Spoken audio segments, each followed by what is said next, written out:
they were expecting to. Calling for pop those mangoes. He's preparing to push, grouping up their heroes in their bear. It looks like they are trying to. The BKB gets forced on that bear. But you really have to, it's so scary that you're playing versus now. It's not only just a Spirit Bear with a BKB, with an Aghanim's, he's got a Leveler as well. So if you don't address that bear immediately when he starts going for your base, you're just going to lose all your buildings. They actually have to bring almost everybody. Oh yeah, your base is going to die if you don't stop this bear. Roshan, I mean, this is the 5th Roshan. It's been a long time where I've seen a game where 5 Roshans have died in the game, you know what I mean? Me too. And we're going to get it here. I mean, we sort of said it from the off. This was not going to be a game that finished early. And we're 56 minutes into this one. Sure, at this point, it is looking very close to being in the bag for Liquid. But Nigma are still holding on. Weehar's goal does continue to climb. He's 4,500 in. He is close to that Rapier sort of goal if he does want to go for it. Obviously, does mean that he has to mess up his inventory a little bit. If he wants to slot some sort of big item like the Rapier into it at this stage. Yeah, the problem with TA, right? You always feel like you're a bit slot starved because you do need your Blink Dagger, you want your BKB, you want your Deso. Gets to this point a lot as Templar Assassins at this point of the game. Near 60 minutes. So much gold on the side of the heroes of Team Liquid. We're seeing a lot of, I mean, even on Nigma, GH, he's just walking around with a casual 6k. Yeah. I wonder where he wants to go. Maybe he wants to build something that works well with the attack speed that he gets from overclocking. I mean, could he go sort of like an Abyssal himself? Do you think that would sort of help? I think first thing that's on their mind is save buyback for Roche fight. Yeah. But then, I'm not too sure actually. I'm not too sure which ones he might go. He might go for something more defensive to protect his teammates. Maybe finishing the Solar Crest still too. Not too sure. Yeah, I think the first thing that's on their mind though is, Roche is probably everything right now. Everyone hold your buybacks. That's why both teams are holding like 4,000 excess gold. Yeah, I mean, Roche at this point in the game with the Ags and Refresher Shard guaranteed, it's just a huge objective to let go. And Nigma, with the amount that they've fallen behind, they cannot afford to let it go. If Liquid get this Aegis and Cheese, Refresher Shard and Aghanims, the base defense, it's going to be borderline impossible for Nigma to pull off. They've got to fight Liquid around this area.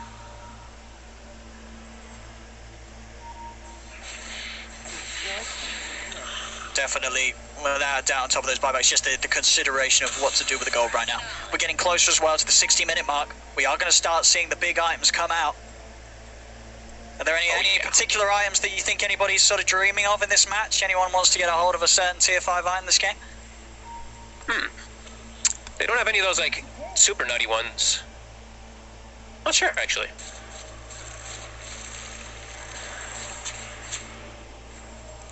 I wouldn't mind seeing a pirate out in the bear. A pirate? Actually, a pirate hat could definitely, that could be pretty good for them. Oh! Cursed is protecting him, but he's been hexed at the battle strike. He's got the demonic purge on him as well. He pops the BKB. The Ignis Fighters is out. They'll turn towards the bear, trying to kill it off, but Quaifa is able to get the bear out with the BKB. Quaifa's bear will live. Dude, Miracle is just making sure he doesn't die to the demonic purges. He's actually like remnanting and sliding to try to dodge the damage coming out from Taiga. Just saw right there. To be really careful. Does anyone spend their gold yet? No, I mean, both Weehar and GH, they're reaching into sort of the 7k gold territory. I mean, you can tell at the moment the players, they're on the edge of their seats. This game's getting pretty wild.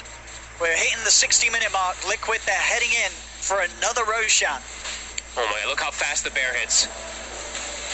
With the consume moon shard. If they want to try and stop this, GH has got to look for some big ball plays. Got to get the timing perfectly with a hook shot.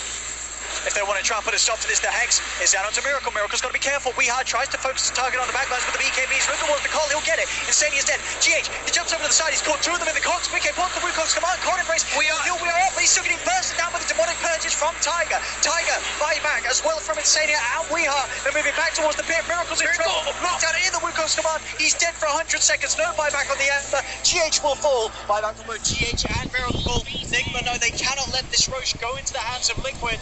But Liquid, they're going to move straight back in. Big Case also found a DD rune. Roche is falling low. They do manage to curse. They're looking for the seal. He jumps in. He's disrupted. He was able to pick up the edges though and the cheese in time. Can they kill him off the 2 times in a row? They'll get him the once. The Chain Frost bouncing a few times over onto Mickey. Mickey did manage to grab both the Refresher Shard and the Aghanims for himself. They'll kill off We Are a second time. That's a dieback on the TA. They'll move over towards GH. This should be the end of the game as it looks, as Mind Control is also out. has got a buyback. There's only going to be him and Kuro available for the defense. Liquid are ready to run down mid, and they're ready to finally put an end to this game here, touching on to the 61-minute mark. They just had good positioning. They caught Insania right at the start, but then it actually put, I believe, Miracle in a weird spot where he got this. I mean, there's a lot of things that happened in the fight, but he got triple remnant trying to leave, but he had the disruption or the demonic purge, so he couldn't move. He was actually trapped on top of the Shadow Demon, getting wailed on by Mika, and he can't jump out because he's demonic purged and his remnants don't move. Overall, that fight was pretty chaotic, but Miracle definitely got caught out by that at least, and Liquid, with their triple circle draft, I want to call, I guess, with the Coddle, the Mars, as well as that Monkey King, end up bringing it together and holding that high ground, where Nigma did have an opportunity, it looked like, in this game. Yeah, it was all about that high ground hold from Liquid. They did it excellently. Nigma just a little too forced with the way that they tried to make that siege happen. It didn't work out. Liquid was able to shut them down in a 61-minute spectacle, this final game of the series. Brilliant way to end the best of 3, as Liquid will take the victory here, 2-1 against Team Nigma. 2-1 is indeed the score, and honestly, boys, you know what? It wasn't the cleanest start, but I would give the Venn diagram homework from Liquid a passing grade, as they passed Nigma on the table for points and take this in the end, 2-1. Liquid finally turned up.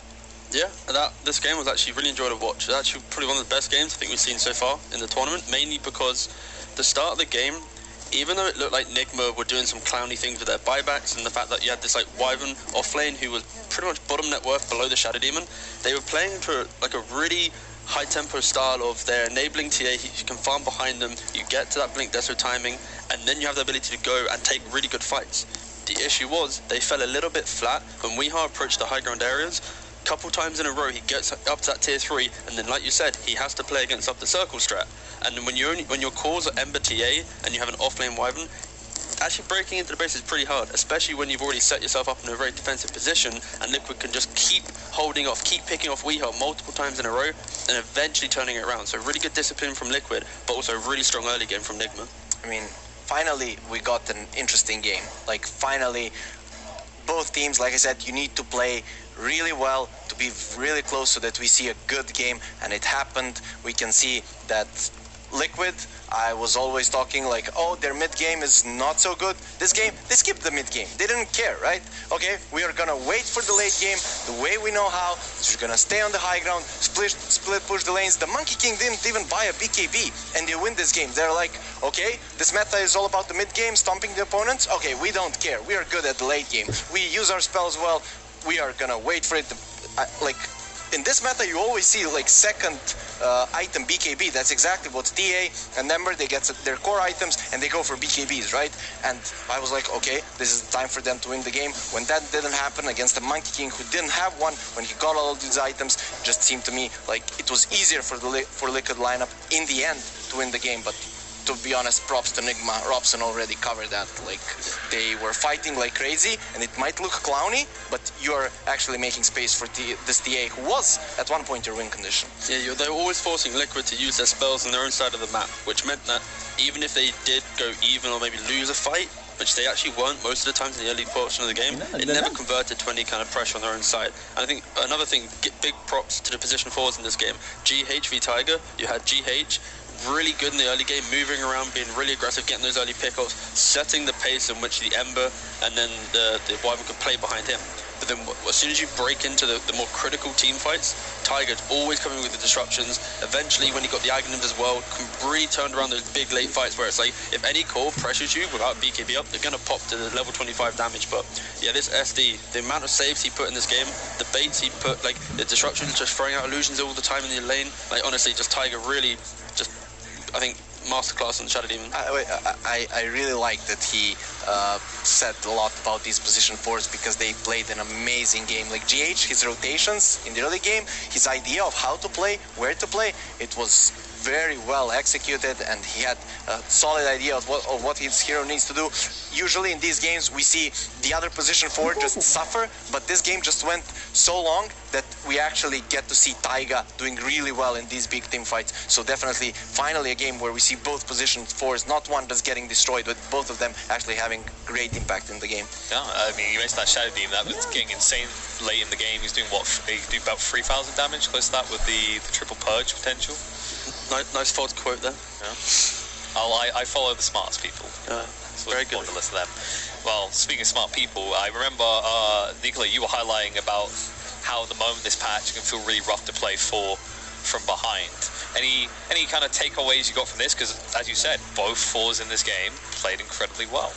I think this game kind of arches away from the idea of playing from behind, because Nigma, they were never really like ahead in terms of net worth. Yeah, they were buybacking to make their plays really have full force. They had the early Aegis, but their draft lacked the ability to end the game.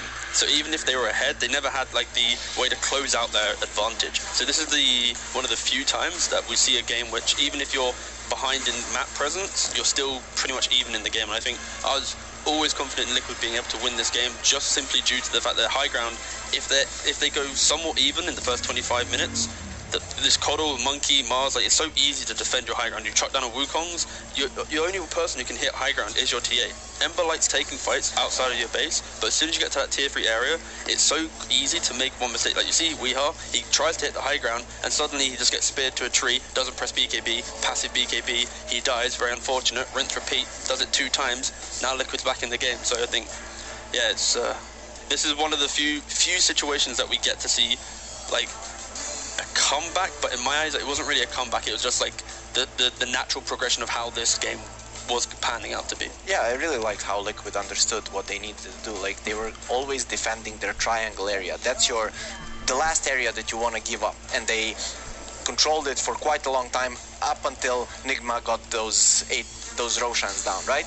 And then on the high ground they actually had enough net worth to actually fight and repel Nigma from their base. But the guy that I really want to talk about is Mind Control. When I saw his hero, when I saw position 3 Wyvern, I was like, what's his actual idea in this game? But he surprised me with his interesting build that we get to see sometimes on a position 3 Wyverns. At times it looked really good against the lone druid. Like, his only idea was to kill the bear, and for like some time it actually looked like a really good way to win this game.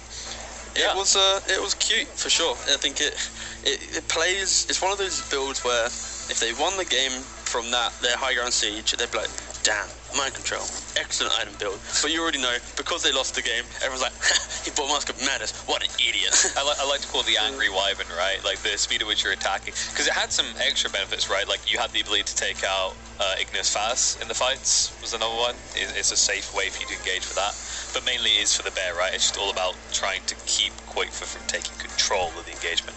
So I think overall MVP goes to Tiger, because he was like dominating throughout the entire game. That's that one vote. The second vote goes for best use of item in the game. That goes to Clockwork with the Aghanims, because he would double flare waves to keep them pushed out, and he'd do it in like just one lane, which is never be pushed out. It's 60-second cooldown on that, always keeping out like half the wave, like obviously 2 waves every 30 seconds, or 1 wave every 30 seconds, but you get the idea. Like that, he gets the MVP. So GH, I feel MVP like for itemization. we're giving all the praise to Taiga, but he worked really well in combination with Insania. Insania got a really early hex, to be honest, just by pushing out those lanes as a position 5, right? He got the hex, and his positioning in fights was really good. So good that he was always relatively close to Taiga and relatively close to the enemy team to get those hexes out. So if they jump him, Taiga can save him. So you can't really kill him because you're around the Mars and the bear and you need to get out, right?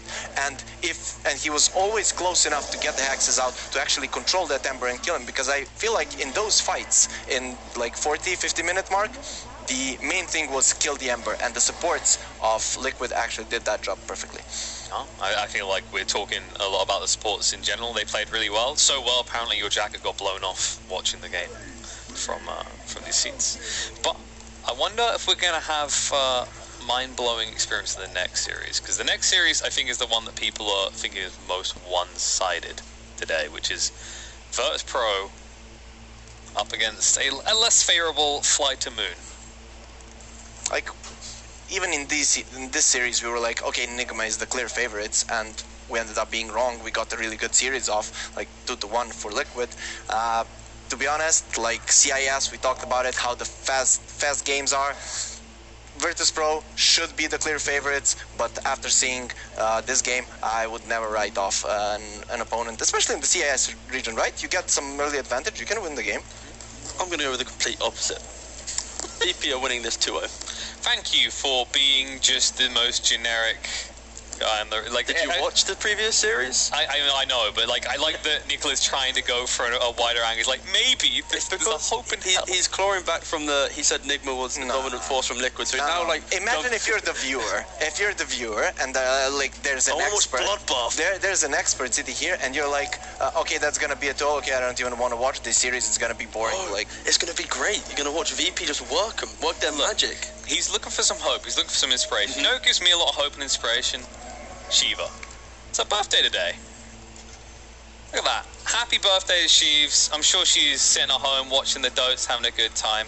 She has occasionally come off the cast, but of course, you know, she couldn't be here in person with current issues in the world. But she's a big inspiration to me, actually. You know, I was a little bit worried when I was coming to the show in the host role. I was definitely looking into the work she'd done. I'm kind of like, I think she's really kind of stood out in this community, and just love the Sheaves. I mean, you've personally met her, right? Yeah, honestly, she, like, when I worked my first event, she was incredibly helpful. Like, I had no clue what I was doing, didn't know my ass from my elbow, and it was kind of like, it was really nice to have that kind of, that mentorship experience. Okay, so she definitely did a good mentoring job, since you've been doing a great job as our host. Thank you. You've been doing pretty well. He's blushing. Yeah, he stole all the words, like... Sorry. Great one, mate. You know, I can never have enough good things to say about Sheaves, and hopefully we'll have some good things to say about the upcoming series, but we need to go to a short break. We need to switch things up a little bit here on the couch. Stay tuned, not long, we'll be back with Virtus.pro versus Fly to Moon.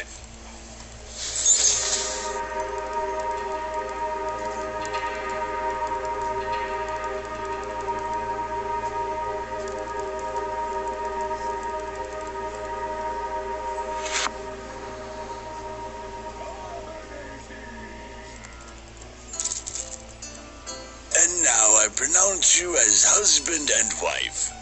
Husband, you can now kiss your bride. He doesn't need anything from this world apart from your wife. In the moment when you least expect it, he has been waiting for too long to let it slip away. He's merciless, maniacal, ruthless, but only if you have a wife. Wife stealer. Wife stealer.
odyssey.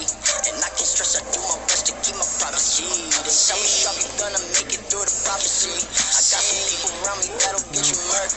Let me in the game and then I get a shit a hearse. As a matter of fact, I think it curse. Plugged in like the charge. Yeah, you coming at your heart. Are you yelling at your daughter cause you seen her touch your pussy?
Weplay Pushka League, ready to get underway with the second series. We've switched things up on the panel a little bit here. We've shifted out one of our Slavic brethren and brought in another one. And of course, Rule Hairy Freak, but the rival of Lizard.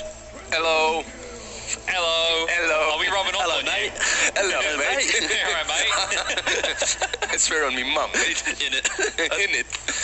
I'm just pretending. I'm trying, but... No, I think we're I'm aware I can't Your get rid of the R's are Slavic too accent. harsh. Yeah, my R's are always... Our R's are be- pretty soft. Yeah. We just forget a lot of letters, so like that. You do, though. You Yeah, really letters. do. I said letters, but it was Just some empty space in the middle. I tend to know. forget T's a lot, which is, well, not you, but like the letter, which definitely causes issues with the word Dota. Oh, I got it right that time. You know what I got right? My ability to get a draft. Damn. Been practicing. Instantly into versus Throw versus Flight Moon. So, guys, what do you think about this series? okay. So I'm gonna reenact what happened just at the end of the last round, right?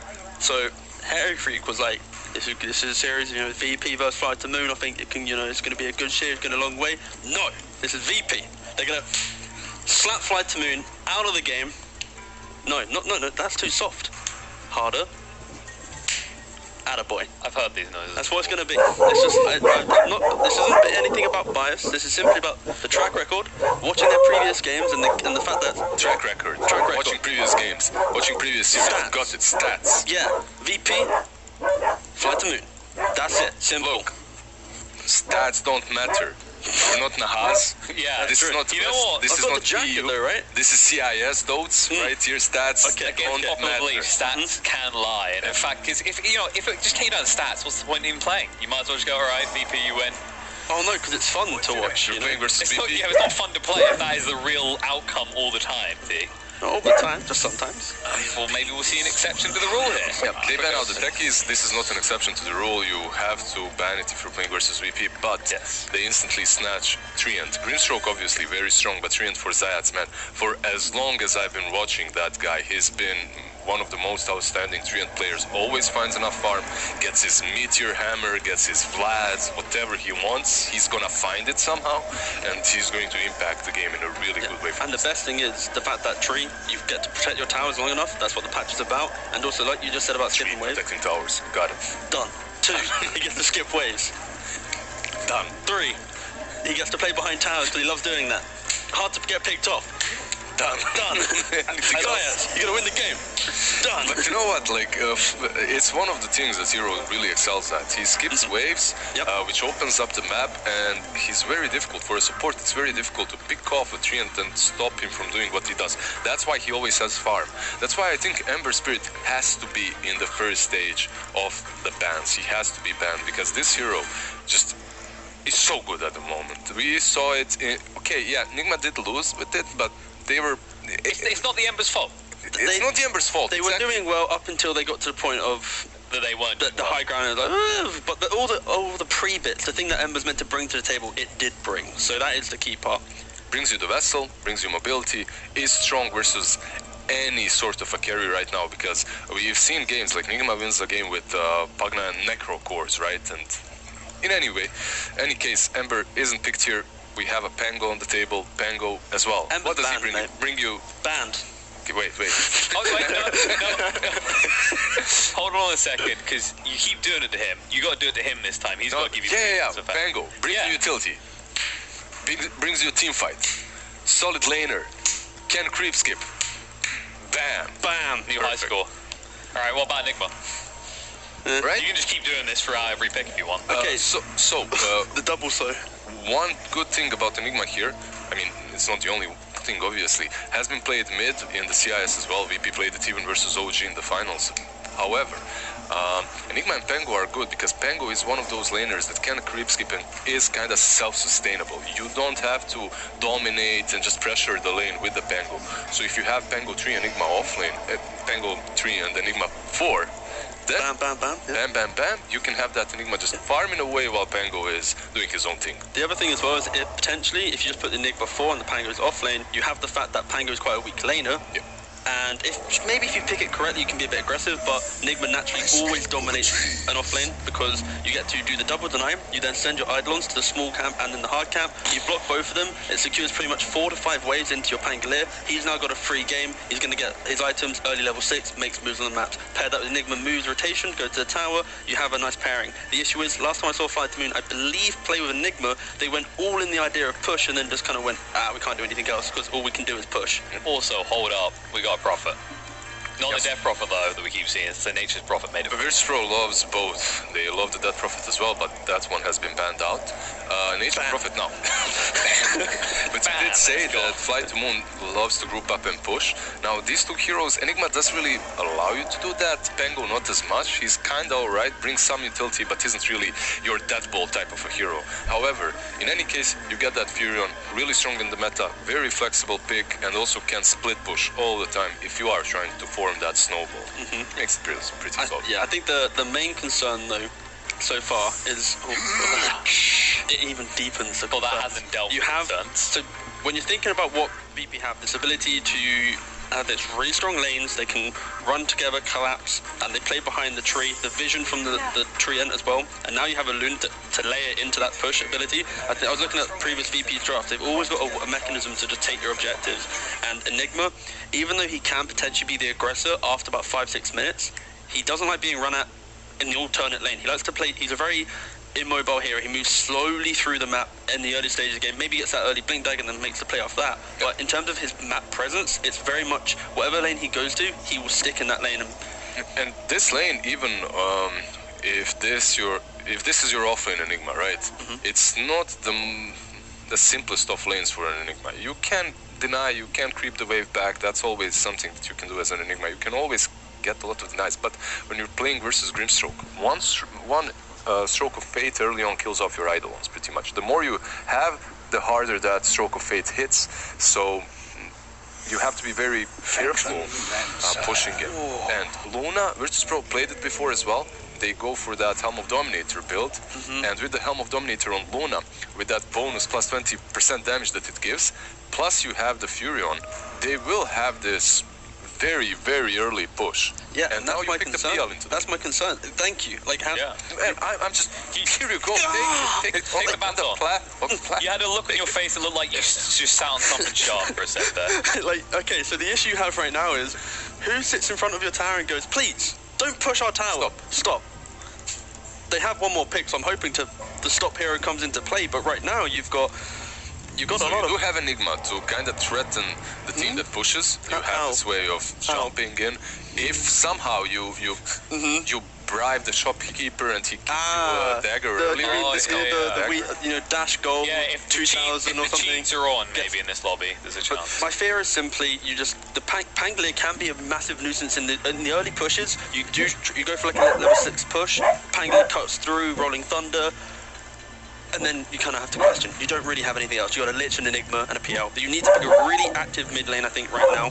Or you either put the Pangolier mid and just pick an off lane that can maybe sit in front of a tower. It's like a Tide Hunter or a Centaur could be pretty cool. One thing though, when it comes to Fly to Moon or Windstrike or Fly to Moon or Windstrike, back to Fly to Moon, back to Windstrike, some of these players have had that road throughout the years. Yep, interchanging. One of the heroes that has really been a stable pick for them is this PL, and they picked this PL when Silent was on the team. Yeah, it was a huge hero. Quite a lot, yeah.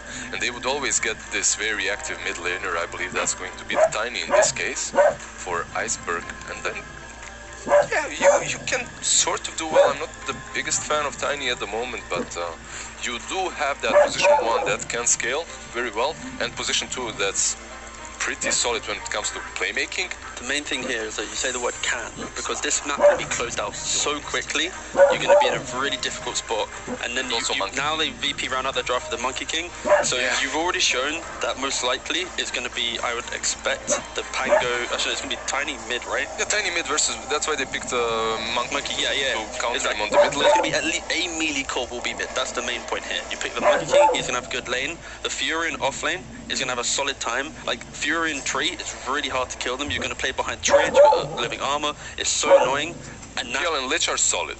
They're solid, but versus Treants it's going to be difficult. yeah, it's not solid. No, Lich, you do not like playing position 5 against a tree. He walks through the trees, he punches you in the face. It's so scary. Yeah. You know? You walk out of the tree to go maybe Furion cuts off all the what trees, you do? Nothing. I'm just saying this is a, I'm not, again, stats. This is not bias, stats. I think VP have outdrafted this Flight to Moon team, and I think they're going to take a clean 1-0 and start the series. I completely agree with my fellow Brit. Thank you. Yeah, he's Please have a platter of victory. Thank you. Thank you. Thanks for returning me. Overall, Virtus.pro is the stronger team. Fly to Moon, they have made some upsets in the history, like in the past, but overall, this looks like a very difficult lineup. VP are in their comfort zone. That's what you don't want them to be in. I mean, Tiny will at least make heroes fly, but I don't know if they're going to be able to fly all the way to the moon on this one. But we are going to fly over to our casting duo. We have got Lyrical, and Lacoste has finally decided to hop in on the series he was scheduled for. Oh. Hello. Hello. Hello, hello. Hooey. Back again, Lacoste. I had push the talk on. Sorry, there we go. Hi, guys. That's going to be really sore on your fingers for the play-by-play. Dude, T-Gov said this is a clean 1-0. This looks dirty. You got Treant, you got freaking Nature's Prophet. This is disgusting from Virtus.pro. How can they do this to him? I'm not sure about this Tiny mid. It's really been a while since I saw Tiny on a mid lane. Enigma, Lich. I'm not sure, like, these two can make stuff happen, you know? These two are very hard to gank with. Yes, you have a great team fighting potential with Lich and Enigma, but Treant. And Zayat probably is the best Treant in the world, besides Techies. Besides Techies? What do you mean the best Treant in the world besides Techies? I agree, he's also the best Techies in the world. That's fair enough. He, to me at least, he was the first one that really started playing, and I think he kind of grew to prominence back on that Vegas Squadron team playing it as they're battling out against the Outpost down bottom. You know, the one thing that I will say about the Tiny mid is that this is like the Iceberg hero. You know, you go back to as far, I mean, I remember casting him in 2015 or something like that when he was starting to make his way on the scene at the old CIS Reject Squad. And he was carrying games on this tiny mid, just running around the map, finding kills. Granted, that's a long time ago. Still one of his most played heroes. Maybe he's seen something in the meta that's like, hey, this can make a comeback. You know, run around, find some kills with a blink dagger. It sounds good to me. What do you think?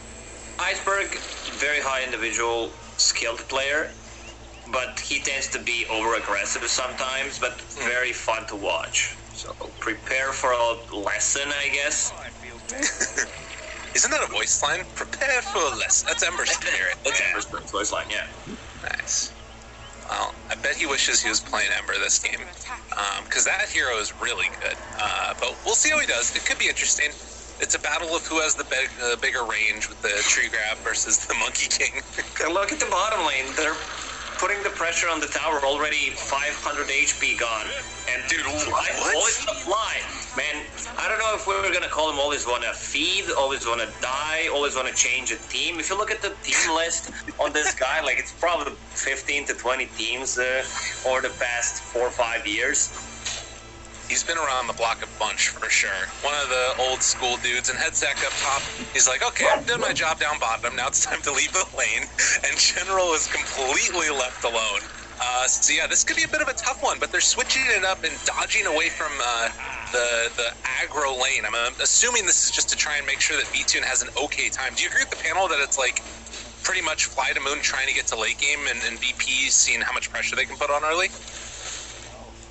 They need to make rotations once their supports and offlaner hit level 6. They're very strong, much stronger team fight than what Virtus Pro has.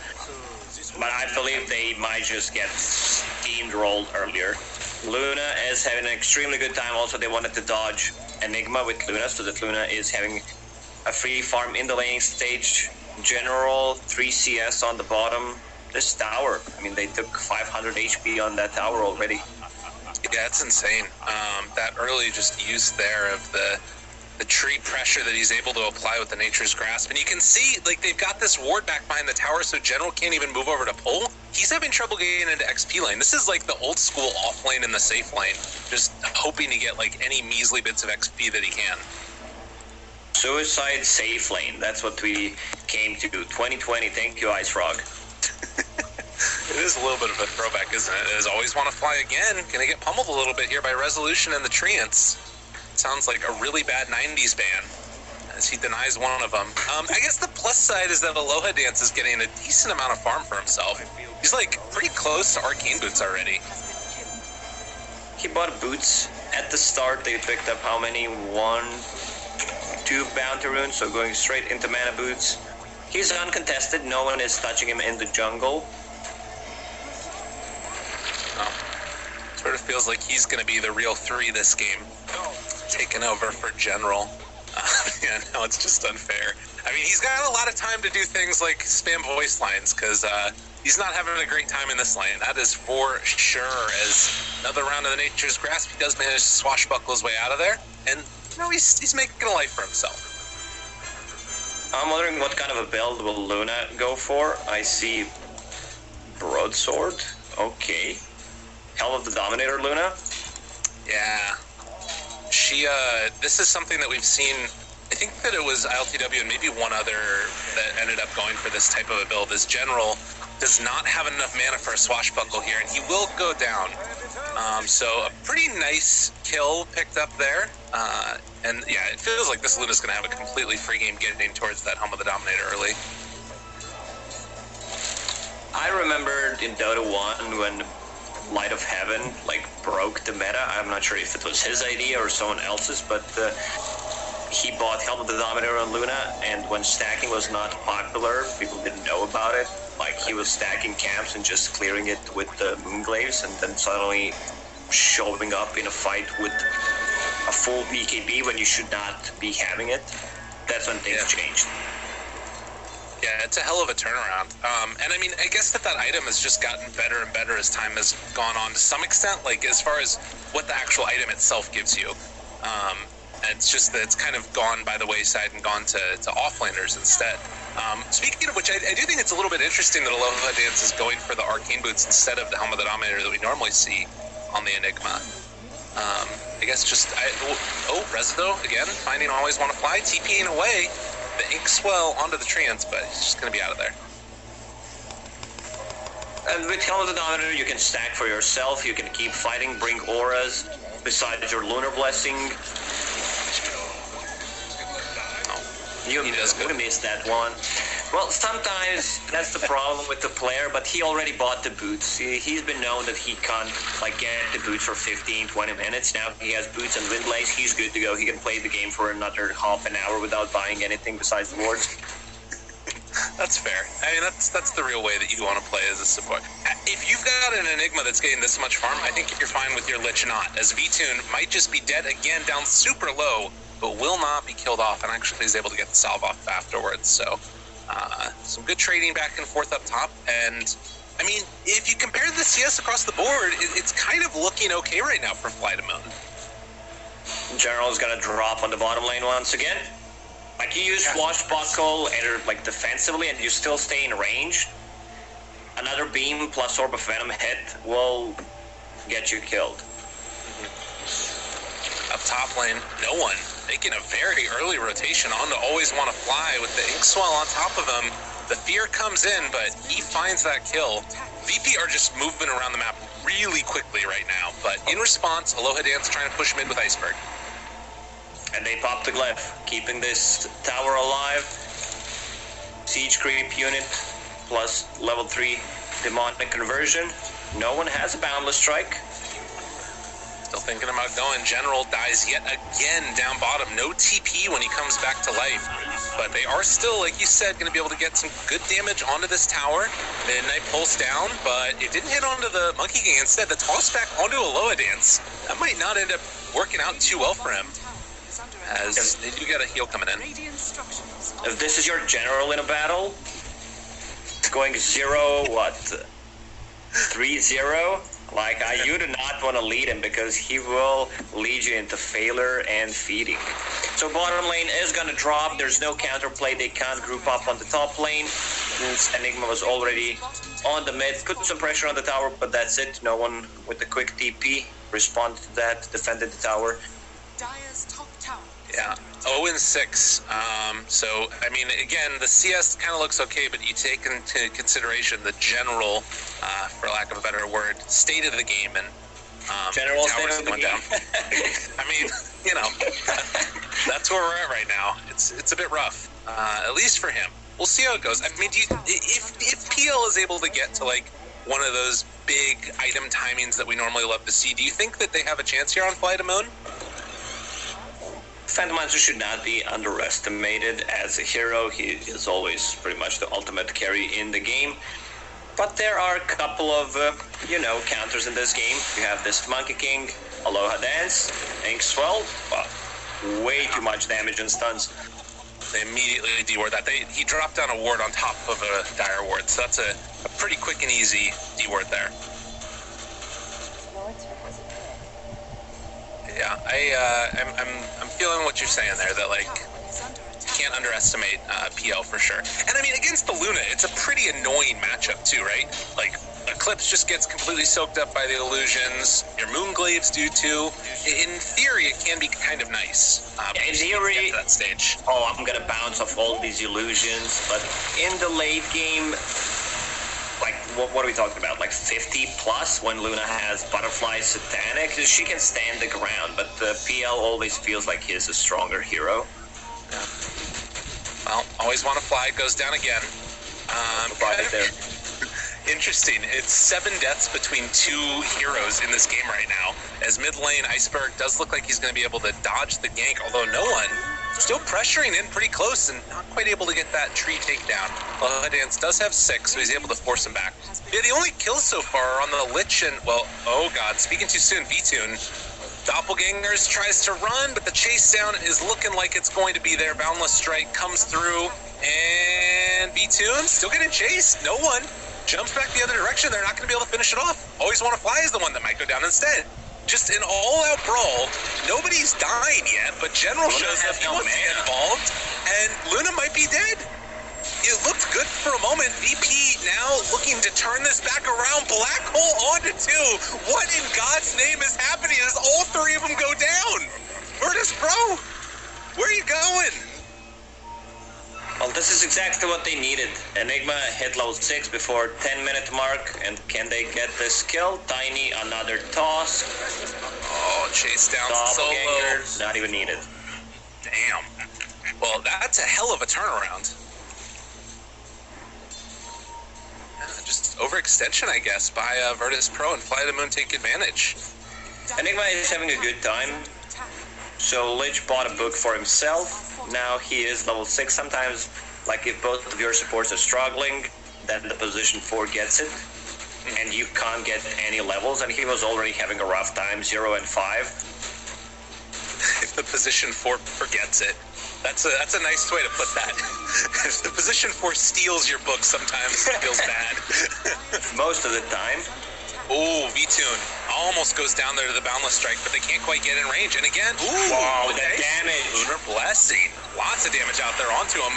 Iceberg now completely surrounded by VP heroes. He is in a hell of a lot of trouble. They will kill off Luna yet again, but it comes at the cost of their Tiny and the PL going down. So Virtus.pro not taking their foot off the gas at all. They know Black Hole is not available. Malithus goes down, trying to take down no one here. Aloha still retreating away. They have the Jingu working, and he is going to live through this one and maybe find a little bit more. Always want to fly.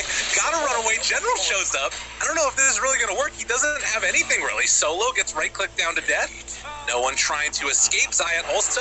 There have been so many kills in this area of the map as they're going to pull back in this tree. And just nobody's bottom. Literally nobody in that whole lane. Virtus.pro, get some vision up here or don't come. They lost like 5 heroes in less than 2 minutes. Dude, this is some CIS Dota we got here. Cost, you awake this morning? Yes, I am. I didn't wake up early because I went to bed also early, but you know, I casted the first game of the day, was not really awake. Like, I'll sent me a message, like, are you ready? The cat's like, sure, but no breakfast, no tea, no nothing. But now I'm ready. After watching Liquid against Nigma, it was a pretty fun series to watch, and now CIS Dotka is delivering. 19 kills, 13 minutes in. The way to be, absolutely. And it does feel like VP are sort of settled down a little bit. Again, there's still 30 seconds until Black Hole. Do you think that Fly to Moon want to try and play aggressive at all, or do they just sort of keep sitting back and waiting for VP to run into them? They have Haste and Tiny getting close to Blink Dagger. Enigma ulti will be ready in 10 seconds, so they need to outpush the lanes and they can smoke and get the ganks going. Like, their team fight is much, much stronger. You have Lich, Enigma, what more can you ask for? The only thing Pango needs to recover, he has less net worth than Enigma at the moment, and Luna was having an extremely good early game, then died twice, and look where she's standing right now, in the middle of net worth chart. Yeah, it's not great. They find no one right at the start. Gonna have that toss, miss it on the side, but it doesn't look like it's gonna end up mattering all that much. Wukong's command goes down with a Black Hole. Every damn thing dropped down onto his face. The mechanism comes out afterwards, but they might have overextended. Iceberg under control and gonna get killed off.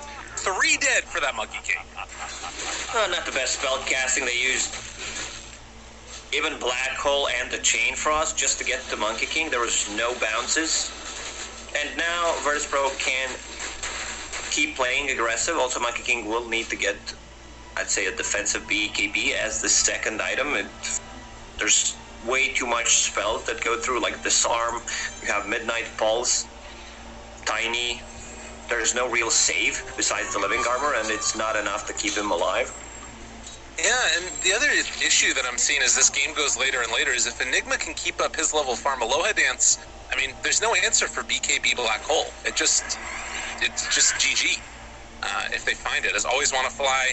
Does look like he's in some trouble yet again. Kills himself on the Blade Mail. Resolution just being a monster early on. 5-0 and 6 on this Nature's Prophet. He's having a hell of a game. Top net worth. No, but when Resolution first joined Virtus.pro, I really didn't think like he's getting in, but after quite some time, he just seems like a perfect match. Yeah, I think that he needed some time to like get himself feeling confident in the offlane and like learn those matchups, but he's such a hard worker in everything that he does that he's obviously going to be able to make that transition eventually. But we do see now a smoke up coming from Virtus.pro themselves, and they do have a Blink Dagger on Tiny available. As VP gonna walk forward here. Resolution. Okay. Aloha Dance is the one that gets jumped on, and Iceberg could go in for this if he wants, but realizing it's a bigger gank coming in, they're not going to be able to find it. General in some trouble. Swashbuckle away? No, not going to happen. They lose 2 and also going to lose the tower. 2 long cooldown ultis, so it's very easy to play around it. They used it at the exact same time, so they know it's not up. And now they can start playing more aggressive. Luna, Helm of the Dominator, Alpha Wolf. Look at the amount of the damage that they get. God. Yeah, that's pretty insane. And just going to go after finishing the 1 straight butterfly, apparently, on ILTW. This dude's got some interesting ideas about Dota. I like it. So you take a wolf, you have like aura and Helm of the Dom, so there's like 3 things that increase your damage. And your teams, of course. So once they use another black hole and the chain frost, Virtus Pro can just go into Roche Pit and take it. Fly the Moon can't really contest it. Even if Virtus Pro loses a team fight, they can go after, since it's on cooldown, and just get to Roche for themselves. Okay. I'll watch for that. What they decide to go for after the big team fights that come out. Still, all of the tier 1 towers standing for VP. One of the benefits of having that Treant Protector on your side. No one runs into Iceberg. Blink Dagger not going to get away. Iceberg still being chased. Avalanche goes down. The stun is there, and with Resolution in the area, Fly the Moon realized we cannot take this fight, and we got to get the hell out of here. The rest of them are showing up. Always want to fly. He's going to try and TP out. General possibly as well. He has 15 seconds left on his teleport. And always want to fly. Ooh, he does get caught there in the end. Although I think General still can get out of here if he goes for his ulti and TP. Swashbuckle, run in, making some extra space. And he's playing a little bit greedy there, just TPing out, but won't get caught. Buckets of space. Both supports getting items on side of Virtus Pro. You see Solo getting closer. The Glimmer Cape, and they go straight into Roche, but they didn't use any of the ultis, but they are out pushing the lanes. Look where the lanes are standing. Mid lane especially. If no one shows on the mid lane, and I'm not talking about the Virtus Pro player, they know something is up, but they are showing. You see Tiny is there, so it's going to be a freebie Roche. Yeah, they can't get there in time. Just too quick. Maybe if Roche gets a couple lucky bashes here or something, we could see some type of an initiation, but it doesn't look like it's going to happen, and Fly to Moon just getting there a little bit too late. Zayat right now is showing himself on a ward, or on some creeps rather, and this could be a pretty quick and easy pickoff if they want to find it. They jump forward, gonna find that tree, lift up there, and at the same time, always want to fly, also gonna get the T ward. And he's actually going Necrobook on the Treant. Interesting. What do you think of that? Necrobook always feels good, even though it got nerfed over the past 2/3 patches. It's still a decent. I want to see like Tusk trying to build the item again. Oh, sounds cool. And it's gonna mitigate a lot of the damage. The chain bounces. No, you gotta be careful here, VP. I mean, you're fighting with the Aegis, but they still have Black Hole. They still have all their abilities.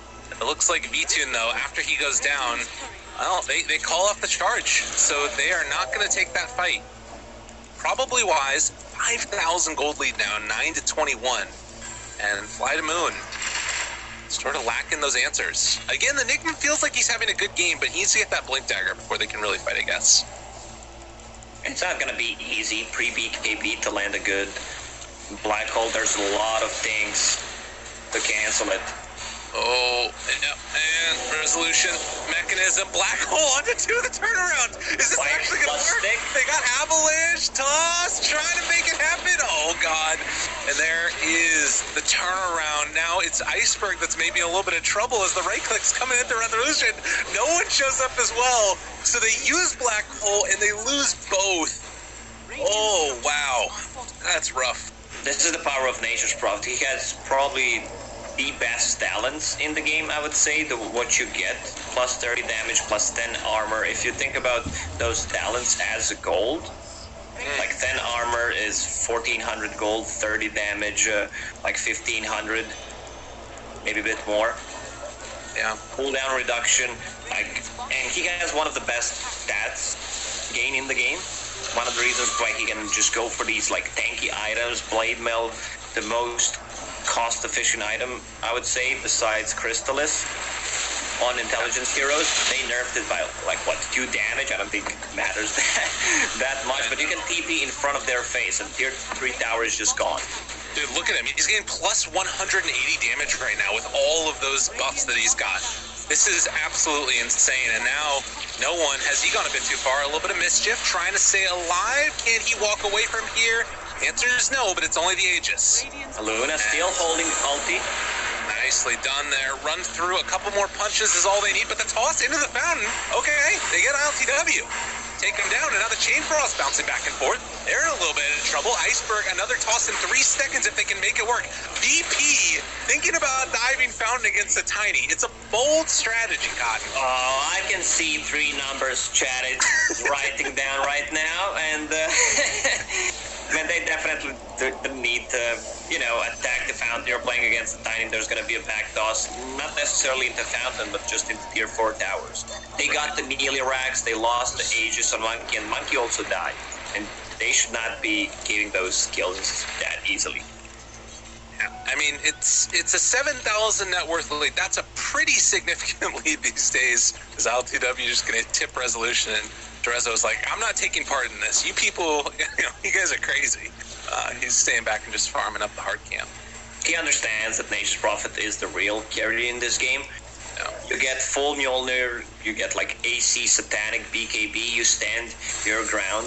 I've seen a couple of games where Nature's Prophet is like the strongest hero on the map, which you would not expect. And he can fight against other heroes like Phantom Lancer. He does not care that much. Look at his armor. 31 armor, that's like 70% physical resistance, 68. That's pretty crazy, man. Oh god, Rizzo's got a DD now, ready to go. He's just gonna sit on it, and the smoke up comes. Alright, if Fly to Moon can hold this, there could be a chance. They have the Blink Dagger done on Aloha Dance. He's still trying to get towards that BKB, but I don't know. If they hold this, do you feel like there's a chance for like a turnaround if they don't end up losing like another set of racks here? For sure, there's always a counterplay with Enigma. You have Phantom Lancer. Phantom Lancer has a decent amount of farm. He's about to finish off Manta style. That's the key item once you're playing against the Overgrowth.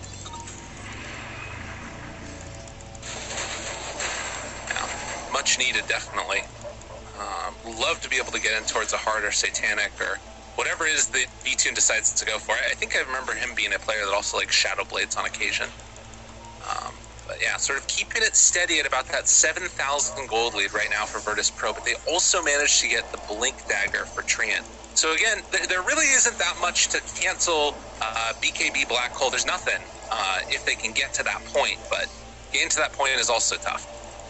He is still a decent chunk of the way away from it.